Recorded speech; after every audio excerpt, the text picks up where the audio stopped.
L'anime commence avec Fudo Nomura, un jeune homme qui a récemment été expulsé de son ancien lycée à la suite d'une violente bagarre massive. Au cours de l'énorme bagarre, Nomura a réussi à vaincre 40 personnes. Peu de temps après, Nomura est transféré de force à la Private Aichi Symbiosis Academy, où les étudiantes oppriment violemment leurs camarades de classe masculins par paranoïa égarée depuis que l'école est devenue mixte. À l'école, les filles deviennent plus puissantes que les garçons à cause du groupe d'autodéfense appelé Supreme Five Sword, dirigé par une fille nommée Rin Onigawara. En arrivant là-bas, Nomura a été surpris par les étudiants masculins qui se maquillaient pour la plupart comme des filles. Un jeune homme nommé Mazukodra conseille à Nomura de se maquiller comme lui et de ne pas avoir d'ennui avec les étudiantes. Sachant qu'un élève délinquant sera transféré à l'école, Rin décide d'avertir l'élève le plus tôt possible afin qu'il n'ait pas d'ennui. Cependant, une fille nommée Kirukiru Amu avertit Rin d'être prudent lorsqu'il traite avec Nomura.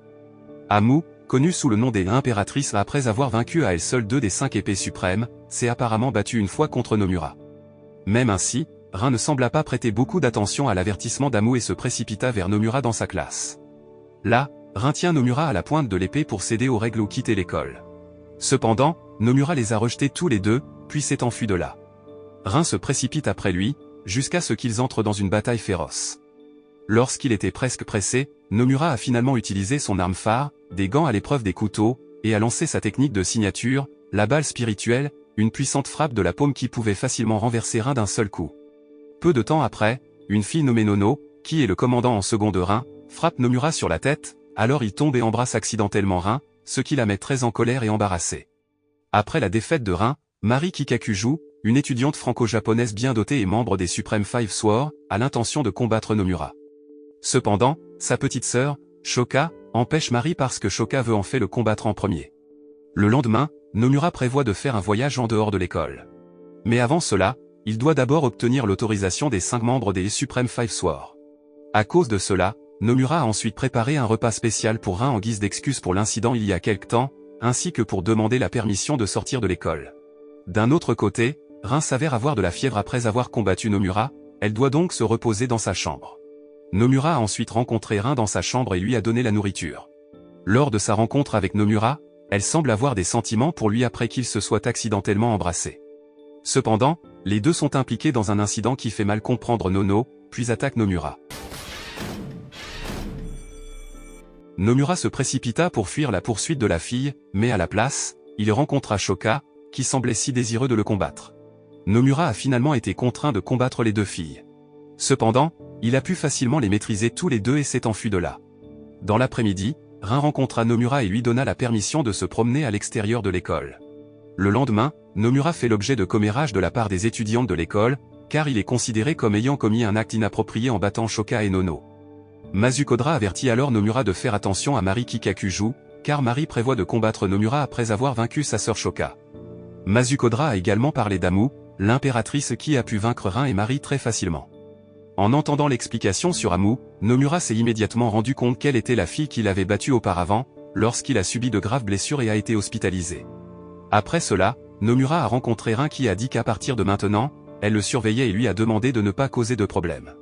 Mais ensuite, Mari et Shoka arrivent là-bas et défient Nomura dans un combat. Rin a essayé de les empêcher d'entrer dans une agitation, mais Mari l'a plutôt combattu, donc une bagarre entre eux était inévitable. Rin, qui n'avait pas encore complètement récupéré, n'a pas pu résister à l'attaque de Mari et est finalement tombé. D'un autre côté, Nomura a dû affronter à nouveau Shoka, mais il a plutôt commis un acte inapproprié qui a instantanément fait s'évanouir Shoka. Alors qu'il était sur le point de partir, Nomura rencontra Amu qui lui lança un regard noir. Il y avait des flashs du passé entre eux, où à cette époque Amu et Nomura se battaient en tête-à-tête. Même si Nomura a été grièvement blessé, il a réussi à porter un coup fatal à Amu, alors elle prévoyait de se venger. De retour dans le présent, Nomura est sur le point d'attaquer Amu, mais Mari l'arrête et il se lance dans une bataille féroce. Mari a lancé une attaque fatale sur Nomura, mais il a survécu, grâce à son épaisse bande dessinée cachée. Nomura a finalement réussi à vaincre Mari et a ensuite demandé son tampon d'autorisation.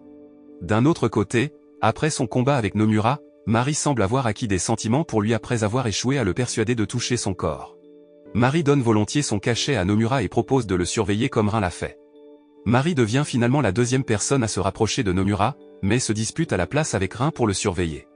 Parce que Rin et Mari se sont rangés du côté de Nomura et se sont rapprochés de lui, un membre de Supreme Five Sword, une fille nommée Warabi Anazaka, organise au War Olympique un événement pour corriger les élèves. Dans son plan directeur pour corriger Mari, Rin, et finalement Nomura. Warabi organise alors ses partisans pour exécuter le plan d'urgence et invite Nomura à la rencontrer sur le toit. Lors du premier match, Nomura a dû affronter l'ours de compagnie de Warabi nommé Kyubu. Au début, Nomura semblait avoir du mal à renverser Kyubu dans un match de lutte parce que l'ours était si dur. Mais ensuite, un incident s'est produit, où la ceinture utilisée par Kyubu a soudainement glissé, ce qui a détourné l'attention de l'ours, alors Nomura a réussi à renverser l'ours et à remporter le match. Après la défaite de Kyubu, Warabi défie alors Nomura de se battre contre elle sur le toit de l'école. Mais avant cela, Nomura a dû affronter des dizaines de partisans de Warabi. Rin et Mari l'aident ensuite à s'occuper des partisans de Warabi. De même avec une fille nommée Satori Tamaba, l'une des 5 épées suprêmes qui les aident parce qu'elles veulent arrêter toute agitation. De plus, Nomura est également secondé par Shoka et Nono. En arrivant sur le toit de l'école, Nomura affronte immédiatement Kyubu, tandis que Rin combat Warabi. Rin semble pressé à cause de l'attaque fatale lancée par Warabi. Cependant, elle a réussi à se relever et à continuer à se battre. D'un autre côté, Nomura a finalement renversé Kyubu avec sa technique le Spirit Bullet. Peu de temps après, Rin a également réussi à gagner contre Warabi. Après le match, Warabi a ensuite donné son tampon à Nomura, qui a semblé content car il n'en restait plus que 2 pour qu'il récupère tous les tampons et puisse sortir de l'école. Le lendemain, Nomura devient soudainement l'élève le plus populaire de l'école après son combat très cool contre Kyubu. Nomura devient aimé par les filles, rendant Rin et Mari très jaloux. Parce que ces derniers temps, Nomura a toujours été le centre d'attention des élèves de l'école, il ne s'est même pas rendu compte qu'il était surveillé intensément par quelqu'un. Cette nuit-là, alors que Nomura dormait dans sa chambre, quelqu'un s'y est faufilé et a fait quelque chose. Mais Nomura n'a rien remarqué, jusqu'au lendemain, Rin a trouvé une photo montrant Nomura et Satori faisant un acte inapproprié. Rin et Mari se sont immédiatement sentis en colère et avaient l'intention de tuer Nomura. Heureusement pour lui, Warabi s'est précipité pour sauver Nomura et l'a emmené de là. Nomura raconte alors tout à Warabi et est déterminé à révéler la vérité derrière la photo pour effacer son nom. Cette nuit-là, Nomura se faufile dans le dortoir des filles pour chercher des indices. Mais il a été attrapé par Rin et Mari, qui l'ont capturé et torturé dans le sous-sol. Warabi est alors venu aider Nomura, puis l'a escorté jusqu'à la chambre de Satori pour obtenir quelque chose qui pourrait prouver son innocence. Cependant, ils n'y trouvèrent pas Satori. Nomura et Warabi rencontrent enfin Satori au bain public, où Satori révèle enfin la vérité derrière la photo inappropriée d'elle et de Nomura. Satori a apparemment forcé Mazukodra à coopérer, afin qu'elle puisse se faufiler dans la chambre de Nomura et exécuter son plan avec l'aide de Mizoji. En apprenant cela, Nomura s'énerve alors et se bat contre Satori, tandis que Warabi affrontera Mizoji. Pour faire court, après une bataille très acharnée entre eux, Nomura a finalement réussi à vaincre Satori. De même avec Warabi, qui a réussi à renverser Mizoji. Cependant, parce que Nomura a été grièvement blessé dans le combat, il est tombé inconscient, alors Satori l'a précipité à l'infirmerie. Sachant que Nomura se soucie vraiment de Rin et se met tellement en colère contre Satori parce que son acte inapproprié a fait pleurer Rin, Satori réalise finalement son erreur et révèle ce qui leur est vraiment arrivé. Satori s'est également excusé pour tout le chaos qui s'était produit. En entendant la vérité de Satori, Rin et Mari semblaient très soulagés, ainsi que se sentant coupables parce qu'ils avaient accusé Nomura, le torturant même alors qu'il n'avait pas été prouvé qu'il l'avait fait. À cause de cela, Rin est allé voir Nomura et s'est excusé de l'avoir accusé et torturé pour ce qu'il n'avait pas fait. Nomura a ensuite pardonné à Rin et n'a pas semblé trop dérangé par cela. Nomura demande à la place à Rin d'enlever son masque et demande pourquoi elle porte un masque. Après avoir enlevé son masque, Rin a raconté à Nomura son passé, où à ce moment-là, son père qui avait une liaison avec une autre femme a décidé de la quitter elle et sa mère. Parce que sa mère voyait toujours l'ombre de la maîtresse de son père dans ses yeux, sa mère a demandé à Rin de porter un masque. En entendant cela, Nomura a ensuite raconté à Rin son passé, où Nomura s'est avéré être un orphelin et ne se souvient pas de ses parents. Nomura pratiquait à l'origine le style d'escrime Jijanryu. Mais, Nomura renonce finalement à utiliser une épée en raison des dommages infligés à son corps lors des entraînements à l'épée. Alors que les deux avaient une conversation de cœur à cœur, Mari est soudainement venue parce qu'elle voulait s'excuser auprès de Nomura pour tous les malentendus. Mais Nomura l'a ignoré car Mari faisait souvent des actes inappropriés qui le mettaient mal à l'aise. Nomura est ensuite retourné dans sa chambre, où il a choisi de ne pas se soucier de ce que Mazukodra lui avait fait. Nomura a semblé ravi quand il a découvert qu'il avait collecté 4 timbres et qu'il ne restait qu'un seul membre qui n'avait pas donné la permission. D'un autre côté, l'une des 5 épées suprêmes, Tsukuyo Inaba, a signalé à la directrice qu'Amu n'était pas dans sa chambre et qu'elle était introuvable. En entendant cela, la directrice ordonna à Tsukuyo de garder un œil sur Nomura, car elle avait le sentiment que quelque chose nuirait à ses élèves. Sur le toit de l'école, Satori a une conversation privée avec Mizoji, qui s'avère être sa sœur jumelle aînée. En fait, le vrai nom de Satori est Mizoji, et elle a décidé d'être Satori quand elle était enfant. Elle a volé l'identité de Satori, faisant croire à tous les membres de leur famille qu'elle était Satori et vice-versa, et a également volé le vrai droit d'aînesse de Satori en tant que successeur de l'école d'épée de leur famille. Mais encore, le vrai Satori aime inconditionnellement sa sœur jumelle. Peu de temps après, Amu y est apparu et avait l'air furieux parce que Satori avait touché Nomura. Amu a également l'intention de les tuer tous les deux sur le champ. D'autre part, Warabi, qui a vu l'affrontement entre Amu et Satori, s'est alors précipité sur le toit pour aider Satori. Cependant, Satori et sa sœur n'étaient pas à la hauteur d'Amu, car elle pouvait facilement les vaincre toutes les deux. Peu de temps après, Warabi est finalement arrivé avec Kyubu, et a immédiatement attaqué Amu. Cependant, tout comme Satori, elle n'est pas non plus une adversaire difficile pour Amu, alors Warabi a finalement été vaincu. Pendant ce temps, Nomura qui a vu Tsukuyo assis seul, s'est alors approché d'elle pour lui demander un tampon. Mais Nomura a été surpris par une attaque soudaine de Tsukuyo, qui s'est avérée être une collégienne prodige qui a sauté une classe. Bien qu'elle soit aveugle, Tsukuyo est la plus forte des Supreme Five Swords. Tsukuyo révèle à Nomura que la directrice lui demande de veiller sur lui. Mais parce que Nomura continue de causer des problèmes à l'école, Tsukuyo commence à s'emporter, puis le défie de se battre. D'autre part, les mousquetaires de Warabi tentent de faire face à l'attaque d'Amu pour sauver Warabi. Mais ils ont plutôt été battus par Amu. Warabi qui a vu cela, a alors supplié Amu de ne pas tuer ses subordonnés. Mais Amu a ignoré Warabi et s'est plutôt blessé aux yeux, ce qui a empêché Warabi de voir. Tsukuyo, qui a réalisé que quelque chose de terrible s'était passé sur le toit de l'école, a alors dit à Nomura qu'Amu pourrait être sur le toit de l'école et se battre avec d'autres élèves. Il se précipita sur le toit de l'école, mais n'y trouva pas Amu.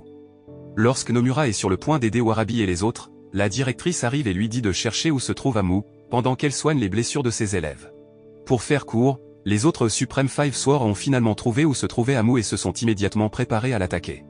Cependant, même lorsqu'ils attaquent Amu ensemble, Rin et les filles sont incapables d'égaler Amu, qui a le pouvoir de transformer des parties de son corps en armes. Peu de temps après, Tsukuyo est arrivé là-bas pour aider ses amis.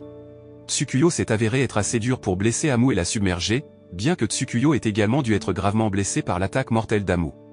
Heureusement pour elle, Nomura est finalement arrivé là-bas et a immédiatement sauvé Tsukuyo de l'attaque mortelle d'Amu. Il avait l'air très en colère parce qu'Amu avait blessé de nombreuses personnes innocentes par pure jalousie. Apparemment, Amu a une fois attaqué un étudiant jusqu'à ce que la fille soit grièvement blessée, car la fille avait une amitié étroite avec Nomura. Amu tombe amoureux de Nomura après leur combat en tête-à-tête. Mais, elle est devenue très jalouse quand elle a vu Nomura se rapprocher trop des membres de Supreme Five Swords ou d'autres filles. Après cela, Nomura et Amu ont été impliqués dans une bataille féroce, dans laquelle Amu a exercé tout son pouvoir tout en abandonnant sa vie entre les mains de Nomura, car elle ne voulait pas souffrir si elle ne pouvait pas être avec lui.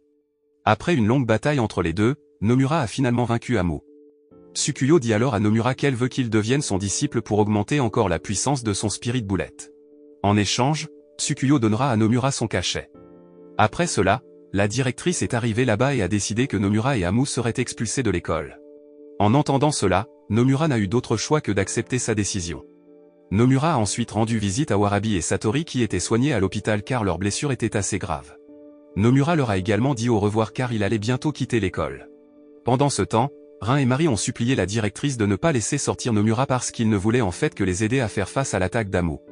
D'un autre côté, Amu est transférée de force à la Private Hockey Symbiosis Academy, mais elle se lie finalement d'amitié avec Nomura. Lorsque Nomura emmène Amu à l'aéroport, elle l'embrasse vigoureusement. Rin et Mari ont dit plus tard à Nomura que la directrice avait décidé de ne pas l'expulser de l'école, tant que Rin et Mari promettaient de garder un œil sur lui. En entendant cela, Nomura était très heureux car il pouvait encore aller à l'école là-bas avec ses amis. La morale que nous pouvons apprendre de cet anime est que si vous êtes un jeune homme né avec divers privilèges et à la possibilité de fréquenter une école pour filles, alors vous êtes peut-être le protagoniste chanceux de l'anime dans ce monde. Ne perdez pas cette occasion d'établir des relations profitables à l'avenir.